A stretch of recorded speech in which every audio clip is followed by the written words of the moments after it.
I'm working in the New Perspectives Access 2007 textbook. I'm in Tutorial 1. I'm on page 29, and I'm going to finish the chapter in this demo. On page 29, it asks us to create a report that is based on the contract table. So again, what it's asking us to do is to open that contract table first. Now, and also, again, you do not need to have the table open, but the table does need to be given focus, because with these auto reports, auto forms, that's what we called them in earlier versions of Access. In this version of Access, they're just simply calling it form, or they're calling it report. And by clicking form, it automatically creates a form. By clicking report, it automatically creates a report based on whatever object you have given focus, you have selected. And by opening that report, or excuse me, by opening that table or that query, whichever it is you're going to create the object from, it has focus because it's open and it's on top. So that's really what the book is trying to get at here. So I've selected the contract table. I'm going to go onto the Create ribbon, the Create tab, and on the ribbon I'm going to find the Reports group. I'm going to find Report, and I'm going to click it. And it's just automatically going to create a report for me. Now you will probably see down at the bottom, if this is the first time you've created a report, you will see that Group, Sort, and Total. That particular pane is open. We're not going to be using it right now. You can close it. A good way to close it, and a good way to get in the habit of closing that pane, is to use on the Format tab the Group and Sort icon. That turns it off, turns it on, turns it off. And we're going to see in later tutorials in this book why it's a good idea to get in the habit of using the Group and Sort icon to turn it off and on. But at this point, just sort of take my word for it.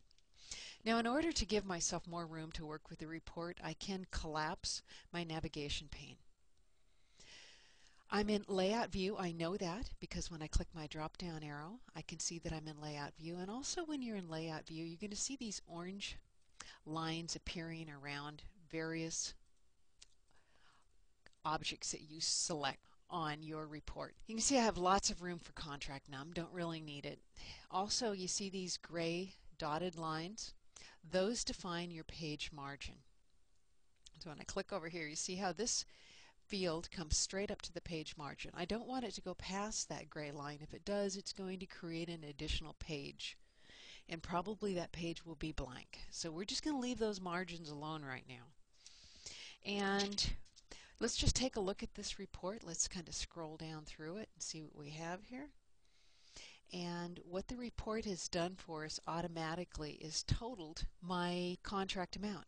Now, if your contract amount hasn't totaled, if you actually see a count over here and not a total here, what that tells you is that the contract amount field was set up incorrectly in the table, that you didn't set it up as a currency field. So what you would do is you would close out this report without saving it. You go back into your contract table. So I could go back into my contract table, open it up, take a look at my contract amount, and using my datasheet tools, I would make sure that I've set this data type as currency and the format as currency. And I want to make sure that this is a text field. This one is number right now. That's fine, but this should be currency. So if you didn't get a dollar amount total at the bottom of your contract amount field, close out the report without saving it, go fix your table, come back and try this report again. Okay, now the next thing we're going to do with this is we're going to switch over to Design View, and we're going to put our name in the page footer. Now this is going to be very important because report writing is all about location. Now we're going to get into that in Chapter 4, and Tutorial 4, we'll also get into it in Tutorial 7, but it's all about location. We want our name to appear at either the top or the bottom of every page. So in order for it to appear on every page, it has to be in the page header or the page footer. The report header appears once at the beginning of the report. The report footer appears once at the end of the report. not at the bottom of that page, not at the bottom of the last page, but at the end of the last detail. The report page header appears at the top of the page, and the page footer appears at the bottom of the page. The detail section basically appears within. So what we want to do is we want to put our name in the page footer so that it appears on every page. So pretty much like we did with the form, I'm going to go into the Design tab. I'm going to go into the Controls group. Looks a little different. When we did this in form, we were able to see that it said Label. Now I'm going to have to look for the big A, little a. When I point to it, it says Label. It says Form Control. Don't worry about that. It'll work on the report. I'm going to click. I'm going to come down into the page footer, not the report footer, and I'm going to type my name here and press the Enter key. We'll talk more later on about what the little icon there means. It just, you could ignore it right now, and we'll talk more about aligning controls later. We just want to make sure that you get your name on there. Now let's switch over to Print Preview, and if you go down to the bottom of the page, you're going to see your name is at the bottom of the page. Now the final E is cut off, and that's because of the difference between rendering it for the screen and rendering it for print. And if I go to Close Print Preview, I can actually pull that out a little bit. I can try it again here. And now I see the E, and it's going to appear at the bottom of every page. So there's our report. So I'm going to go ahead and click Close Print Preview. I'm going to close this report. It's going to prompt me to save it. I'm going to say yes, and I'm going to name this report as Contract Details. Okay. Now the next thing that I want to do is over in the book they talk to you about printing it, and we're not going to be doing a lot of printing, and we'll talk more about printing when we get into tutorial 4. But what we want to do now is we want to create a backup, and then we want to compact and repair our database. So I'm going to go first to Manage. Now this is something that they talk about in your book, but don't really go through it in any detail. It's always a good idea to back up your database when you're through with it. So I'm going to back up my database. I'm going to click Backup here, and it's going to ask me where I want to store this backup.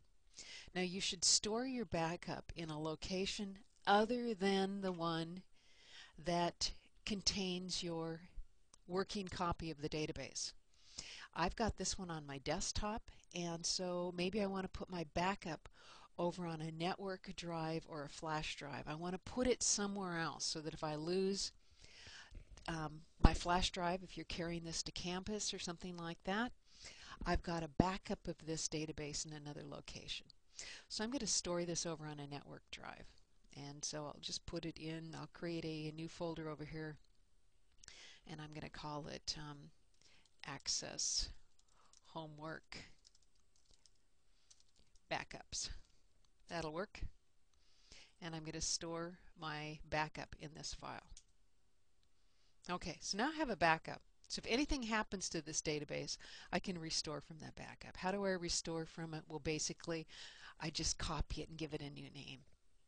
Now I'm going to compact and repair my database, but before I do that, we're going to take a look at the size of this database. Here's my Belmont database right here. It's 624K. And I'll close this, and I'm going to go into Manage, Compact and Repair. What compacting and repair is going to do is take a look over on page AC34 in your textbook. You see what basically it's doing is taking out unused space. Every time the database opens, an Access database opens, it runs the indexing, and we'll talk about indexing later on. So it builds an index. Also, when you create an object and you delete it, the space that is set aside for that object remains until you compact and repair your database. So your databases can get huge if you don't compact them and repair them basically at the end of every tutorial. So let's see what's happened to this database. It was 624, and now it's 384. It's cut the size almost in half. Okay. And that is the end of this tutorial and the end of tutorial 1.